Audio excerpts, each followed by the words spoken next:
क्या बाजीराव की वजह से ख़त्म हो जाएगा ईशान और सवी के बीच का रिश्ता? क्योंकि जिस तरह से सीरियल का लेटेस्ट प्रोमो सामने आया है और प्रोमो देखने के बाद फैंस ये उम्मीद लगा रहे हैं कि अब इन दोनों के बीच दरार किसी और की वजह से नहीं बल्कि सिर्फ और सिर्फ बाजीराव की वजह से आ सकता है। तो चलिए देखते हैं आप सभी का मनपसंद सीरियल गुम है किसी के प्यार के आने वाले एपिसोड में क्या कुछ नया होने वाला है। हालांकि हम सभी ने पिछले एपिसोड में देखा था कि किस तरह से भोसले इंस्टीट्यूट में दुर्गा पूजा सेलिब्रेट किया जा रहा है और उस दौरान सभी लोग डांडिया कर रहे होते हैं और वहीं सभी भी और बाजीराव दोनों भी डांडिया कर रहे होते, लेकिन ईशान को उससे जलन होती है क्योंकि सभी बाजीराव के साथ डांस करती है और वो ईशान को देखा नहीं जाता है। वहीं हम सभी ने दूसरी तरफ देखा था कि कैसे किरण को उसका पति हिरणी मार रहा है और उसको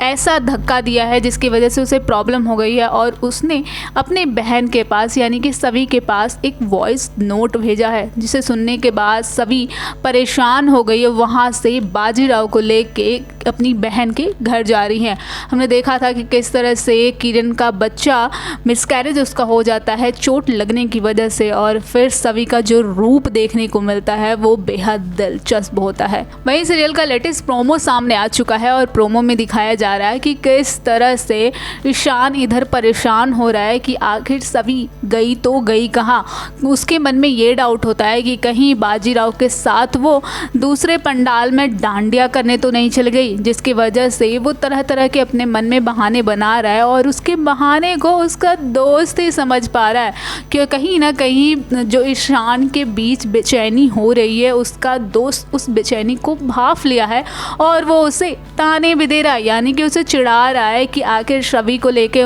तुम्हें इतनी फिक्र क्यों है। जिसके बाद ईशान पढ़ाई का बहाना दे के अपने दोस्त को घुमाने की कोशिश करता है, लेकिन उसका दोस्त समझ जाता है कि अब ईशान को सभी से मोहब्बत हो गई है और जिसके वजह से वो बाजीराव का साथ देख के वो अभी परेशान है कि आखिर सभी उसके साथ गई तो गई कहाँ। लेकिन अब ये देखना बेहद दिलचस्प होगा कि सभी और ईशान के बीच कैसे बाजीराव की एंट्री होती है, क्योंकि कहीं ना कहीं बाजीराव की एंट्री तो हो चुकी है लेकिन इनके मोहब्बत की गलियों में कैसे बाजीराव की एंट्री होती है और फिर ये देखना बेहद और भी दिलचस्प होगा कि फिर ईशान का रिएक्शन बाजीराव के लिए क्या होता है। इस वीडियो पे आप सभी का क्या राय है हमें कमेंट के जरिए ज़रूर बताइएगा। फिलहाल इस वीडियो में इतना ही। ऐसे ही अपनी फेवरेट सीरियल के अपडेट जानने के लिए देखते रहे फिल्मी बिट और हमारे चैनल को सब्सक्राइब करना बिल्कुल ना भूलें और अगर आप ये वीडियो फेसबुक पर देख रहे हैं तो वहाँ भी हमारे चैनल को ज़रूर फॉलो करें।